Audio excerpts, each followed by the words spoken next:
When you look at partnerships, first you think of Steve Jobs and Steve Wozniak. Steve Jobs, the great marketer, the person with a design sense and a flair. Wozniak, who could take very, very few microchips and make an amazing circuit out of it. And so you always need to team people who have great vision with people who know how to execute things. That's even true of the original computers. People like Presper Eckert, a great engineer working with a visionary like John Mauchly. These names aren't known to as many people because they weren't sort of single individuals that you could carve on a pantheon or put on a magazine cover. They were usually teams of people who worked together. Every now and then you run into an innovator who did not know how to collaborate. Somebody like John Atanasoff out in Iowa State.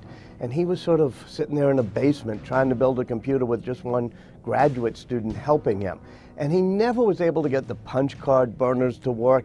And after he gets drafted into the Navy, the machine sits there in the basement until somebody finally throws it away. So if you don't have that team around you, if you aren't able to execute, you sort of get consigned to the dustbin of history. A great team is one that has many players who can play many positions, just like a baseball team. If you look at the founders of the United States, you had passionate people like John Adams and his cousin Samuel. You had really smart people like Jefferson and Madison, and you had people of great rectitude like George Washington, and finally somebody like Ben Franklin, who could be the glue who holds them all together.